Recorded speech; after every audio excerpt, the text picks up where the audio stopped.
Welcome to this episode of Nacoa's Lunchtime Lives, a series of live interviews where I speak to people that have helped, supported and campaigned for Nacoa and COAs alike. And in this episode, I speak to the incredible powerhouse that is Camilla Tominey. Now, Camilla Tominey is a campaigner for COAs, as well as being the associate editor at the Telegraph, and in the past with the Express. Camilla really helped in the campaign at the All Party Parliamentary Group, putting pressure on the government to make sure that people were listened to, and helped create huge, meaningful change in some of that campaigning. And Camilla continues to do this in the work today, and she does that regularly, speaking about her own personal experience as a COA. And that's exactly what we do in this interview. We talk about the journey with Nacoa, the journey with the campaign, as well as diving into some of Camilla's personal experience. And it's a really, really powerful episode that I really, really hope you're going to enjoy. If you do feel affected or impacted in any way by anything that you're about to see in this video, then please do remember that Nacoa is the place for help and support if you feel affected by parents drinking, no matter what your age. You can find out everything about that at our website, which is nacoa.org.uk, where you'll also find links to all the social media platforms where these interviews normally take place live. I hope you enjoy. So this is the second in our series of Lunchtime Lives, and we're very, very fortunate today to be joined by the incredible powerhouse for Nacoa, Camilla Tominey. Camilla, how are you doing? I'm all right. I wouldn't go that far, but thank you very much. I truly believe it. And Camilla has been involved with Nacoa for how long, Camilla, has it been? When did we first start doing that front page? I don't know. Was it 5 years ago? I don't know. I've lost track. Maybe I should. 5 years. 5 years, you reckon? 2017. So 3 years. All right, 3 years. It seems longer, but that's not a bad thing. It does feel longer. Kerry has already confirmed that you are a powerhouse, by the way, Camilla. Thank you very much, Kerry. That's kind.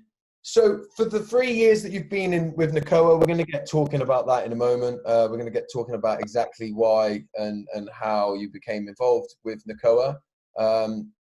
But firstly, we have a very special announcement to make about Camilla and about Nacoa.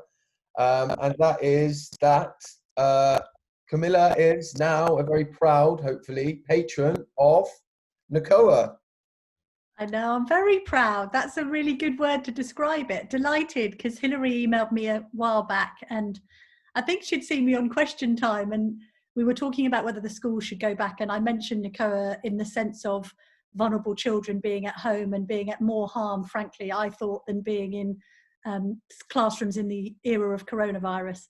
And so she emailed me saying, I would like you to be patron. And I wondered why we hadn't asked you earlier, and it's because we're all really busy and doing our thing, and there's so many people making a contribution to the charity, which is gaining momentum by the day and getting much more traction actually in the media, but I'm really delighted to help continue with that. So of course that's made my lockdown, that news, because it's been a bit of a difficult few months for everybody, right? Working parents, the charitable sector taking an absolute kicking. I was just doing a story about Princess Anne and one of her charities, scrabbling around for cash. So I'm really pleased that we've had some good news in what's been a pretty difficult time. Yeah, of course. There's a lot of people are already celebrating. People are screaming yay in big letters. People saying congratulations, brilliant news, well done Camilla and Nacoa, both have accomplished great work. So everybody is as pleased as we are, and I believe that to be genuine. So what I want to do, I want to be, quite clear with what we've got to do today, because I know in the work that you do in your professional life, it's a very busy time for you in the media at the moment. So we've got a half an hour slot that I want to make the use of the best we can. So why don't we start by you telling us why Nacoa is important to you on a personal level first. Once you've done that, then we'll share your journey with Nacoa, because we've got some stuff to show for that. Okay, well, I've made no secret of the fact that my mother was an alcoholic, and when I was younger, I didn't really feel I had anywhere to turn, and a lot of COAs will identify with that idea of living a kind of secret life, and people not knowing in our community and at school what was going on at home. And when I discovered Nacoa, my first emotion was, I really wish it had been around when I was a child growing up in the 80s, because a lot of the feelings I was having, I found really alienating, because I didn't find anyone that I could identify with who might have shared this problem. And due to the secretive nature of alcoholism in the family, it's not something that you openly discuss. I don't think I actually talked to my girlfriends about it, my closest girlfriends at school, until way into senior school, when we'd started drinking ourselves. And I think they became more conscious of the fact that my mother wasn't perhaps like other mums in being present at sports matches and other fixtures. So I thought that I wanted to support Nacoa because it would have helped me so much as a child. I figured that it helped so many children. Also, the heartbreaking stories I heard from some of the counsellors about really young children needing support late at night because their parents weren't around to tuck them in, and that that counsellors were having to read them bedtime stories.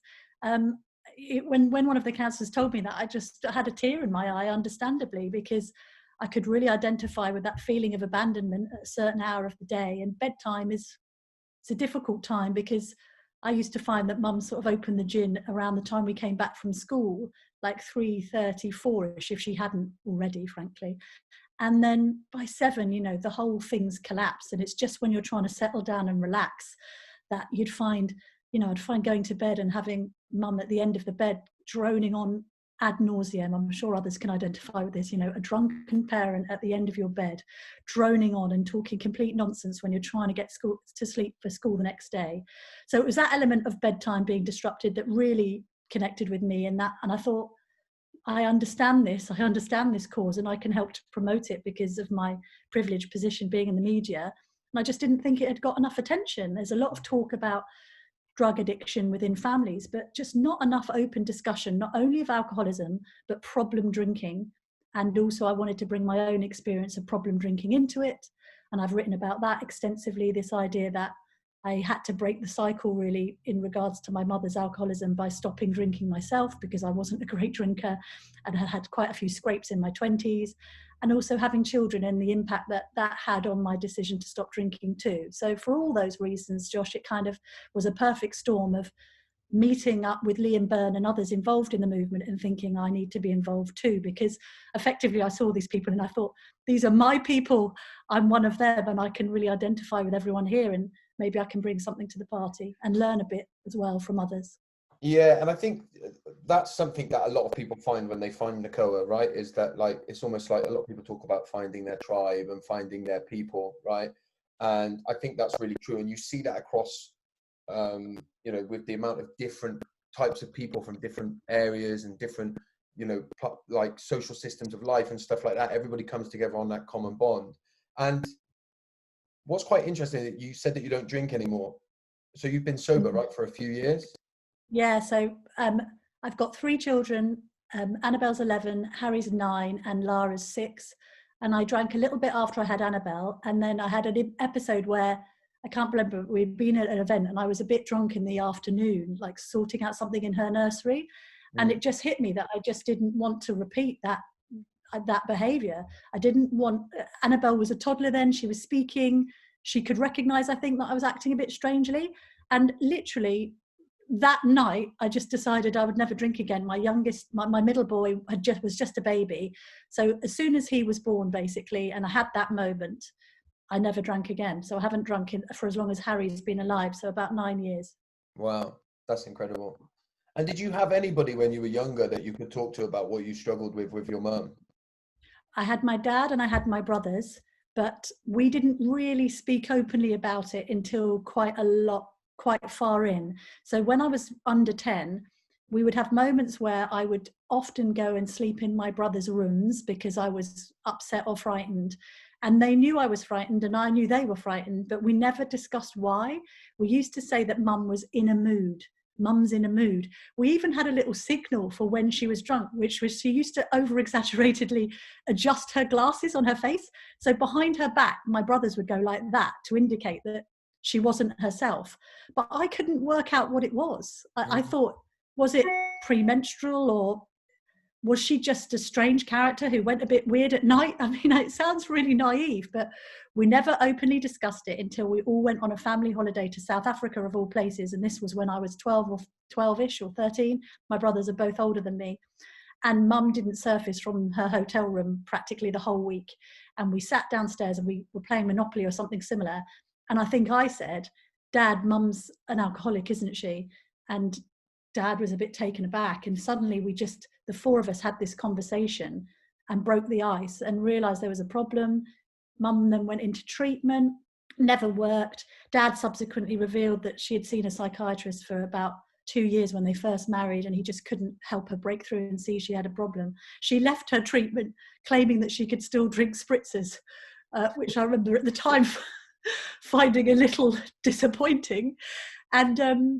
And then my parents got divorced and my brothers went to live with my dad, and I felt loyalty to Mum, so I stayed with her. And then I saw the alcoholism up close and personal without a filter, because my dad, in retrospect, filtered so much, bless him.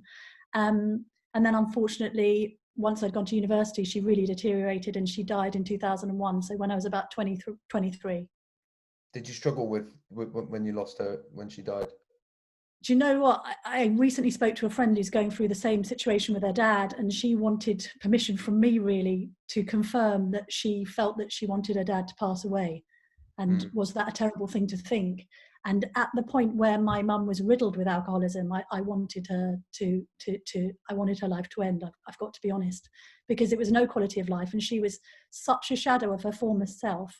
I felt embarrassed for her, really, and that's terrible. But she was such a great, attractive, vivacious, charismatic, and intelligent person that to see in the end what she was reduced to, she wouldn't have wanted to live like that. You know, I think the last time I saw her sober, I went into her house, and which was a mess, and I did some washing for her and stuff, and she was like curled up in a little ball. She was like a vulnerable child, and it was because she was sober. I kind of left there thinking, God, if I was you and I'd lost everything that you've lost, your husband, your family, your looks, everything really. I mean, I didn't really begrudge her drinking then, because I thought there's nothing left. We've tried to break through. We've tried to give you all the help and support we can. You can't see you're an addict. You can't see you're an alcoholic. So you're almost beyond my help. And that feeling of hopelessness does bring guilt. I felt really guilty about it. But by that point, I had met my husband, you know, I was in a new relationship. I suppose I thought for once, having put her first for my entire childhood, I did something change. I just thought I've got to, I was just starting out in journalism. I just thought I've got to get on with my own life now. Yeah. And listen, I want to be like, I think sometimes it's very easy for us as people that have experienced it and talk about it in the way that we do to forget just how powerful the honesty is that you've just showed there. Like, and I really mean that, because I get really emotional when I hear other people talking about it, right? And I think sometimes we almost become numb, or we're quite good at sort of cutting ourselves off from what we're saying. And that thing that you talk about with the kind of the feeling of almost relief when your parent dies, like that relief, and then the guilt that follows that relief, and then the not knowing who you can talk to about that because you don't want to say. And I think it's really powerful that you were able to be there for your friend, by the way, and give her permission to feel that relief, right? Because I think that's really important. And then the second thing that you've talked about there is that putting yourself first, when you know almost cutting yourself free and saying, you know what, at some point my life and my happiness and my well-being has to take priority. And I speak to so many people that struggle with, you know, cutting free from a parent in that way. So I just want to really take a second to just appreciate the honesty that you shared there. And before we go into sort of how you came to Nacoa, I want to share a few things that have come that have been said here. People are talking, thank you for raising awareness. Kerry says she's so pleased you're in our tribe. Amanda says, Camilla's honesty and integrity without judgment. How I wish the whole of society could be so open. Yeah, me too.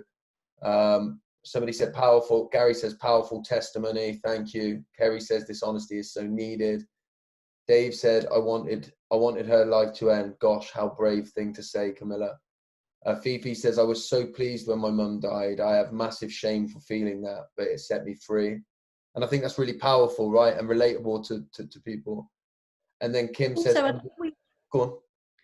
I was just going to say, we have to, when you talk about that reaction, and maybe I am being a bit matter of fact about my emotions, bearing in mind it is nearly 20 years ago, 20 years next year. But during my 20s, I got very angry about it and felt very bad about it. And I think that's why I drank quite heavily myself. And I do acknowledge that I subsequently perhaps I feel I'm an empathetic person, but there is this idea about going through what you go through and feeling that other people's problems are less relevant. And that's a problem. And we need to accept that in ourselves. Also, there's a thing among children of alcoholics of like going through life papering over cracks and making sure everything's all right and not quite covering up, but like grin and bear it, get on with it, get on with it, get on with it. Sometimes you steamroller through, like my husband will say to me, all right, just calm down. It's like there's an impetus always to just make things all right. And that's really dangerous emotionally. And I'm saying that if we aren't honest about that, about ourselves, it's not our fault. It's not our fault that we were brought up in a mechanism of defense. Defend yourself, make sure everything's all right, get the dinner out, get the school uniforms washed. This is something I speak to about my brothers with, because they've both admitted that they have struggled. They struggle sometimes to connect with people. I think relationships with women are difficult for men who have had mothers who are alcoholics, because the main female figure in their life has let them down terribly. So how do they then let in others? All of these things, we have to be honest about this. It doesn't just need to be a discussion about all of the bad things that have happened. Sometimes perhaps people look in and think, oh God, it's children of alcoholics telling their sob stories. No, it isn't. It's them telling their stories about resilience and learning and how they've applied it to their lives. And if I wasn't as honest about all this, what kind of mother would I be? The only reason, somebody said to me recently, and I am a bit of a workaholic, so I suppose there's always some addiction, right? And he said, a really close friend of mine said, it seems to me that you've spent the last 20 years, trying to prove to the world that you're not your mother, which I thought was an interesting thing. I'm a working woman, she wasn't. She would have hugely benefited, frankly, from having a career, because she was extremely bright. And I think she ended up with 3 children under 4 and just didn't cope under the pressure. And I wish I could go back in time and speak to that young mum and try and help and support her, because she clearly didn't have the support she needed and turned to the bottle. But we do have to be pretty honest, I think, in order to reflect on our own childhood experiences and try and make ourselves better, particularly in parenting vein. I'm not perfect. And by the way, mum wasn't imperfect. I loved mum. I wouldn't have changed mum for the world. I don't look back and wish I had a different mother. I'm just so sorry that she couldn't fulfill her own potential. But I do know that I'm better as a parent without alcoholism in my life and without alcohol in my life. That's not to judge others. I had a problem with drinking, but we do have to acknowledge these issues. We don't do ourselves any favors if we, I suppose, emotionally continue to paper over the cracks and act in a secretive way, right? Yeah, I think that's really important. And I think the reason why you see a lot of children of alcoholics that seem in their adulthood to talk about like some of the bad stuff, right, or the negative stuff, is because most of us had a lifetime of that. You talked about mums in a mood, and you get to a certain age where, like I did anyway, where I was an adult, where it was like, no, I'm sick of saying, oh, but dad was a good man, and I need to talk about the stuff that makes me angry. I need to talk about all that, the emotion and stuff that for me I wasn't allowed to do when I was younger, not because my mum was horrible, but because my mum was trying to do her best and was, doing what I find myself doing as a parent, which is what you've just spoken about, which is that I just want everyone to be happy. If I'm not careful, I do this. Let's just keep the emotion from getting anywhere near anything big. And then it all blows up and I don't understand why it's happened. And it's because, and you talked about resilience. And for me, true resilience is seeing things for what they truly are and being able to kind of communicate that and get what I need as a result. So here's exactly what I'm feeling and here's what I'm going to do as a result. And I think that's really important and exactly why, children of alcoholics, you know, have a tendency to kind of talk about some of that stuff because we had years of our lives where we didn't get to talk about it, right? Exactly. Also, I think we can sometimes say things that would astonish people, and we say them in a quite blasé fashion. Oh yeah, well, you know, yeah, she didn't really come to any sports matches at all, and sometimes she would clap me over the head for no apparent reason. Yeah. People, but it's like, it's all you know. And now I'm not trying to say that to sanitize it, but there does need to be some honesty about the effect of being blasé about these matters. One doesn't need to overplay them and over dramatize them. The other thing is you feel that you're doing your parent a disservice if you're only talking about the drunk parent.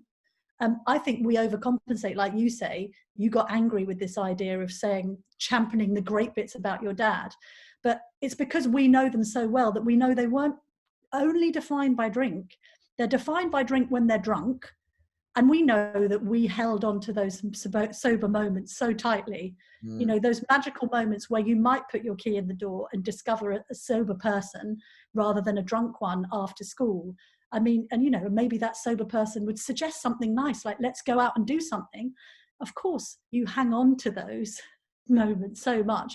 It's probably no wonder that when we reflect on it, we sometimes have a tendency to do the opposite of what you're saying and get really angry and be quite visceral in our descriptions and sort of pretend it was nothing, because the whole of our lives were, oh, well, you know, keep calm, carry on, like you say, suppress. Yeah, exactly. And you do that thing where, you know, I remember when I first started talking about it, I would tell people stories and I'd see their face go, and then I'd be like, oh, but it wasn't that bad. I mean, there was always food in the table, and I would want to get their jaw back up and get them stop looking at me like that. It wasn't like, why are you looking at me like it was really bad, right? So I get that. But, you know, that food on the table thing, though, is so important, because I suppose where I'm coming from it, from my, God, if I can put it like that, demographic, and I don't like these sorts of terms, but I don't like the idea of this debate being framed in terms of class. And I mean this as well. There are children who are always going to be on the radar, God help them, because they are vulnerable and social services are already involved, and thank God for that.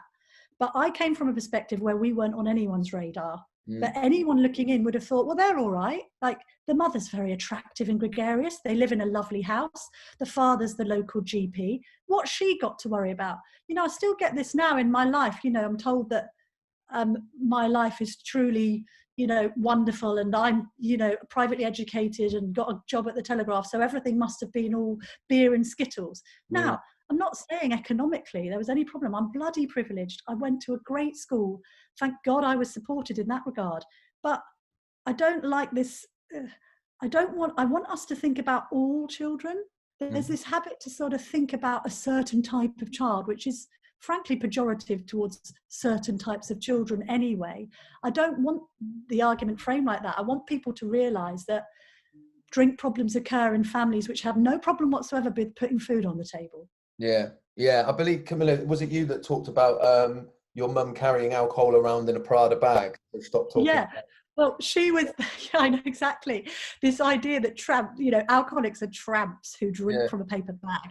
My mother was an extremely well turned out, immaculately presented, functioning alcoholic for a long period of time. And I made the joke about alcohol in handbags because that's where she would stash it. She would stash it among her designer shoes and handbags in wardrobes. And she wasn't drinking premium strength cider. She was drinking Gordon's and dry martini, don't you know, in a very sophisticated highball glass with ice. And somehow people translated that as she's the hostess with the mostess, as opposed to if they'd known the amount she was drinking was equal to the archetypal tramp on the street, she would have seen her for the addict she was. But instead it was framed in these middle class tones of, you know, she's very gregarious. And that annoys me because that does the children a disservice in those sorts of families where, because it appears there's a white picket fence and it's all 2.4 children and they enjoy going on Mark Warner holidays, that there isn't a problem. A child like that can be as deeply affected as a child who's on social services radar. I suppose that's the perspective I wanted to bring to it from a personal point of view. Yeah, and it's really important. It's a really, really important perspective, particularly because we know, like you say, that this affects everyone. And it's not just the people that act out at school, as in kind of start really, I don't know, poorly behaving. some of the people that are really successful and really succeed at school are, are struggling just as much internally. I'm cautious of time, and I think it's really, really important because we've got maybe 10 minutes. I can push you to sort of 25. Yeah, 10, 15 minutes. Well, let's give it a good I think it's important to, there's so much we could talk about your story. There's been lots of comments on the Facebook Live as well, right? So a lot of them are sort of talking very nicely about the things you've said. So I encourage you to look at them after, right? And if we've got time at the end, I might look at them. But I think it's really important because of, I described you as a powerhouse at the beginning, and I just want to get across, some of the incredible work that you've done for Nacoa. And I mean, like, not just awareness raising, but being central to some of the huge change that's been created. So I'm going to share the screen, and I'm going to share this thing that Piers has created for us. Thank you. I'll scroll through it, and I'll allow you to talk us through what's happened, right? So obviously, me and Mum when I was a kid. Yeah. Then I didn't write that piece until after actually I'd been introduced to Nacoa. So if you scroll down, yes, I suppose I had attended that lecture in 2017, that David Stafford lecture, and I think it must have been there that the counsellor, I spoke to people afterwards, obviously the cause resonated with me, and that was where the counsellor said, how bad is this? Tell me the worst kind of stuff that happens. And she said, well, we are reading bedtime stories to 5-year-olds at night because their parents are too drunk to tuck them in. And I just thought, oh my God, we need to give that a wider audience. So that Sunday Express front page you're just scrolling down to now, because I used to work for the Sunday Express until 2018. I told my editor, Martin Townsend, this story, and he's also teetotal, and he understands my background, and he's a very good friend now, and I had written about my own drinking issues in the paper already, and I think I'd written about Mum because I had a column at that point, and I just said, this is what these counsellors are saying. I think we need to get this, I think we need to give this projection, and we need to tell people this is happening. And bless him, he invested in the story, put it on the front. That story really resonated. Not only did it actually sell copies, which is an important and fundamental commercial interest of a newspaper, but I got so much feedback from it from people who had been affected by childhood alcoholism. So you do stories like that, and it makes you feel good about being a journalist, to be honest. Yeah. And that was the catalyst, really, Josh, wasn't it? Because from that point, we had projected it onto the front pages of a newspaper, and other people then picked up on it, I think. It was, and I remember you standing up at the lecture, and we were typical sort of like we are COAs/Nacoa people. We got a little bit defensive. It was like, oh, this is a journalist that just wants to make a story out of it, right? Was our concern. Yeah. And you very sort of courageously stood up, and you were like, no, but you need a narrative, because this needs to be this needs to be talked about more, and that's when the whole campaign went from being something that was going on in the background to something that was clearly going to get momentum. It was this story that changed everything, genuinely, I think. Well, what I wanted to do in that meeting is, of course, I'm a journalist, right? So I always want a line, and I want a good headline, and that is a good headline. But it's a good headline because, like all of the greatest stories, there is a human story at the heart of it that either causes you to cry for joy or weep in sorrow, right? And it was the latter case. So what I was trying to say in that lecture is, we can do stories about statistics and 2.4 million children this, and we need this, and we need this funding. Let's just get to the heart of this issue by telling the public exactly what is going on the ground. And that's what this story did. So, I mean, you couldn't avoid sort of taking notice of that kind of headline, to be honest. And I'm proud of it, and I'm glad we ran it like that. Yeah. And then from that, things flowed. Obviously, a huge amount. I'm only the messenger here. So behind the scenes, while all this is going on, obviously Liam Byrne, Caroline and others, and Hilary and Piers and all that are doing the groundwork, and you guys, to try and get more funding for the children of alcoholics. And the Manifesto for Change was brought about by Liam and others from a political perspective to say, look, we need tailored support for children of alcoholics. And that's what we tried to give some rocket fuel to. So I think I basically said to the editor, we need to be the campaigning paper on this. We need to turn this into a campaign that we are backing this quest to get individual funding. And John Ashworth, how can I forget John? Christ. John also just collaborating across the board in trying to pressure Jeremy Hunt. Now, to be fair to the former health secretary, he did understand this issue and he did connect with Ashworth over it. I think Steve Bryan previously had helped. There was another health minister who left, I can't remember who'd, but nothing quite got the welly it got until finally they gave that £6 million. I mean, that's in an abridged form, and I'm not doing justice to the amount of effort. I'm kind of skating over the amount of effort that went into lobbying for that money. Oh, and then initially, I think we thought we had got some money, specifically for Nacoa, and then it was like, oh no, it's just going to be given to all charities. Then I wrote another story about that. I think I contacted Hancock. By that point, he was the health secretary directly and said, you haven't given specific amount of cash to Nacoa.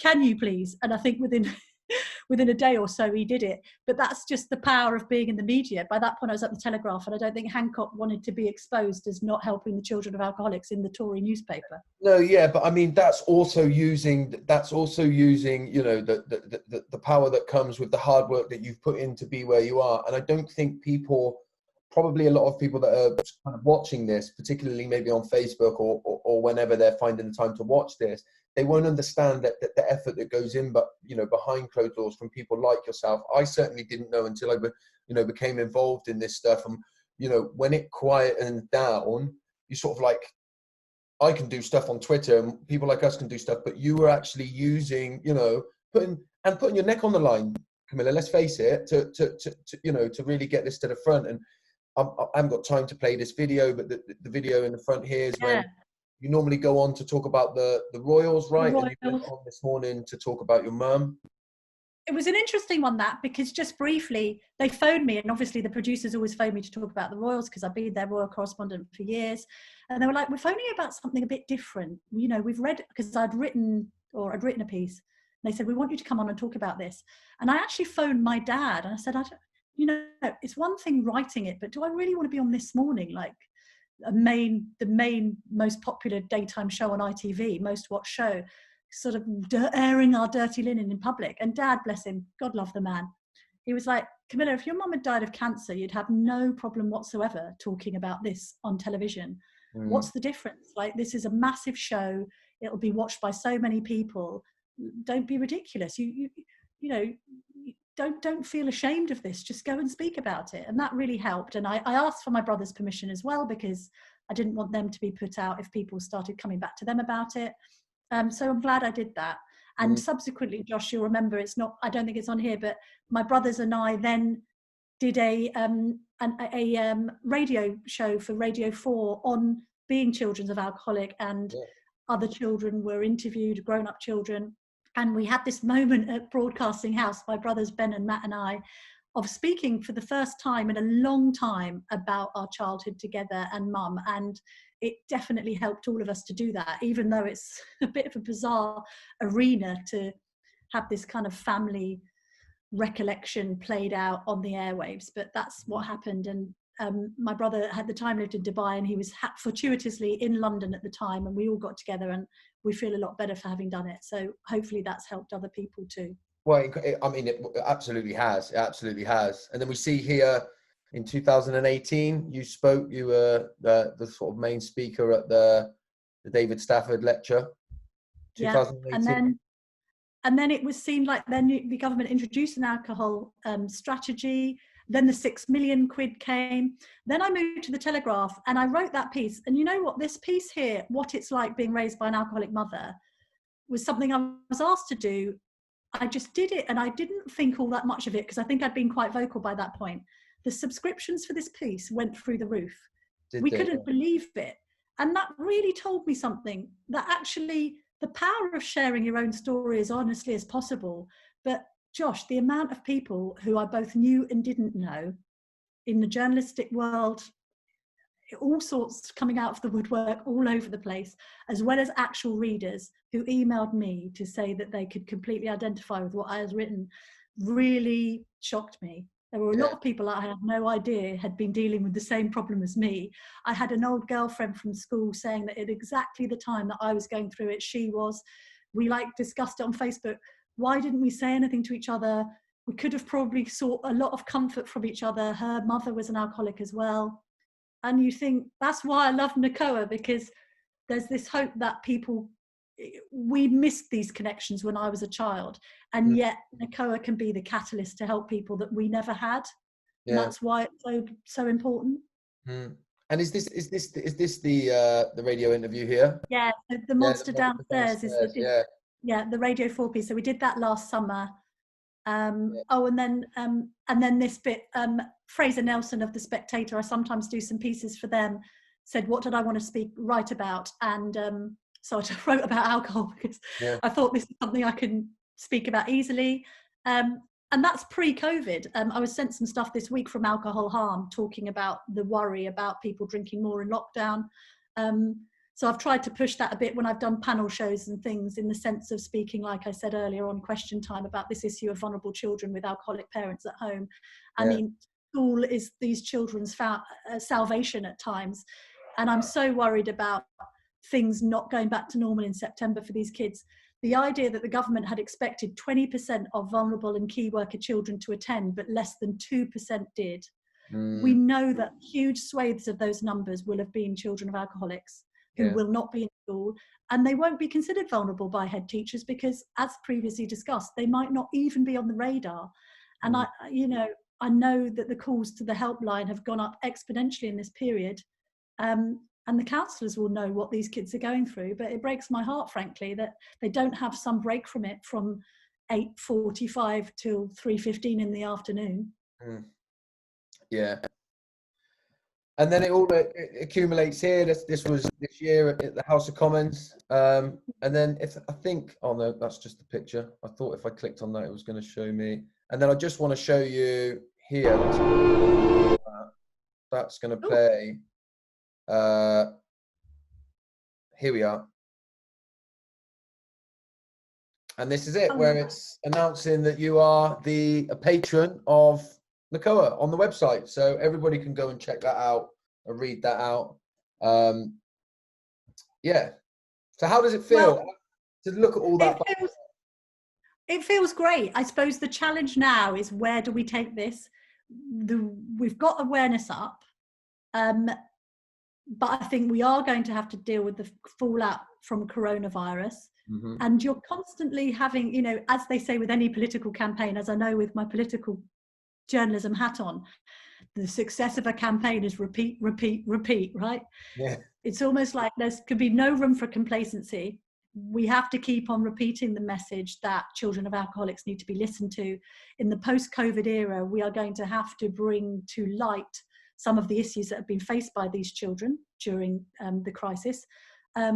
So I think there's still work to be done. We're going to have to continue to lobby government from a charitable and a media perspective on maintaining the children of alcoholics in their sights as much as any other children. And I think that's going to be the challenge, not least when the focus is going to be in the coming months on job losses and economic devastation. And I don't know what effect that will have to funding in general for the charitable sector, or frankly, direct funding from government for the children of alcoholics, like that £6 million. And we are looking, we've already started, as of this year, we'll be doing some training in schools now for some of the teachers. So we have, that as a direct result of that funding, that is things that's starting to happen. So we are doing things, but like you say, I think it's important to keep the momentum up, right? And we can't do that without people like you. We genuinely can't do that without people like you. And I think, if you look at the ripple effects that will come from the work that you've done with Nacoa, it will change the lives of so many children that were in the same situation that you grew up in, right? And change them for the better. So the only other thing I was thinking of doing, which I discussed with some people at the last lecture, was I'm wondering now, I'm increasingly getting invited into schools, and I do as much as I can, obviously with quite a busy schedule with everything that's been going on lately, to talk about journalism and careers. And I'm wondering now if I should start with my own children's schools, in going in and doing just a flat talk about children of alcoholics, putting children under no pressure whatsoever to come forward or make themselves known or whatever. Even if children just listen to the experience for 20 minutes and think that they could go to Nacoa, and also maybe see someone who has hopefully professionally at least made a success of things, and that it will be okay for you and that you will get through this. I'm wondering whether I can start trying with that now and see. I don't know whether that's a good idea or not, but I feel that idea. I've done it in a number of schools, and it's incredible. Honestly, I mean, like I always say, I didn't find out that this was a thing until I was in my mid-20s, and it's not that, you know, I wouldn't have come forward. I don't think if you'd have come to my school in my assembly, I wouldn't have come forward. no. But I would have known, oh my God, this is the thing. I'm not alone, and people get through this. And I never knew that. So I think there's huge power in the ability to be able to do that. Yeah, so I'm thinking about that and see if I'd be welcome. I just remember from when I was younger, you know, we used to have lectures on heroin addiction, and, you know, I don't think no one really ever came in and talked, not just about alcoholism, but just problem drinking. And that's the other thing I think we need to be careful about, defining what this is or not defining what it is, because it can be mum or dad lying prostrate on the floor at 11 in the morning because they've been disguising gin in pint glasses of squash. Yeah. Citing from personal experience there. Or it can be actually, Friday night turns into taking the children from school to the pub, and then children tugging at their parents' shirts saying at 11 o'clock, can we go home yet? And the parents are still there. Like, we need to address that kind of behavior as well. Again, it's not to preach, it's not to say, oh, we should tell you how to live your lives, but that's a form of child neglect. I'm sorry, it might seem like it's socially acceptable, but it isn't really socially acceptable to be in the pub so late that your kids are wondering when you're going to go home. Yeah. I'm just going to put that out there. And it's I tell you what, and it's crazy that it's such a hard conversation to have within our society, by the way, because the moment that you start doing that and threatening people's relationships with alcohol, people get very defensive. And all you're doing there, what you're saying is, look, let's start addressing this as a whole. I do think that one of the biggest conversations needs to be about, how is your relationship with alcohol? You talk about having a problem with alcohol, right? It's not like you weren't a raging alcoholic. Not everybody that has a problem with alcohol needs to stop completely, right? Some people could do with addressing their relationship and making it better, and some people could do with stopping completely, and some people that have a problem don't drink every day. Some people that have a problem don't drink every week. Do you know what I mean? So it's about really, I do think that conversation needs to broaden. So there's lots to be done on that front. I'm conscious of your time. I know you're very busy. Thank you.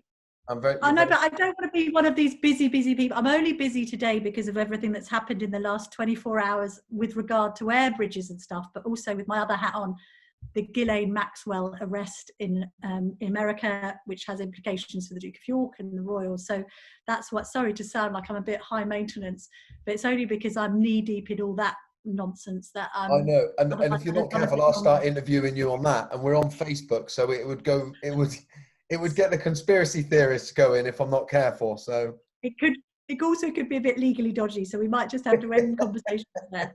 But I've really enjoyed this, Josh. Thank you, and you've done such a bloody good job. You know, when you said COA is a thing, that thing that you do, which you say COA is a thing, really resonated with me instantly. It was like, yes, it is a thing, and I think that's been such powerful messaging from a communications point of view. You've done bloody brilliantly. Thank you, Camilla. I appreciate it. I appreciate you. I really appreciate you. I appreciate everything that you've done for Nacoa and everything that you've done for COAs around the world, really. And, you know, I, for one, am hugely appreciative that you're a patron for Nacoa. We will be a better charity for it. And before I let you go, just when you get a chance, have a look at the comments on Facebook. We haven't had a chance to look at them properly. There's loads on there, and there's a lot of appreciation for you. That's good, because normally online comments aren't always completely favourable when I write. So this might be a welcome change. It'll be not nice being throttled online. That's great. Thank you, everyone, for watching, and have a great weekend, everybody. Let's keep up the good work. Brilliant. Thank you. Thank you. Done.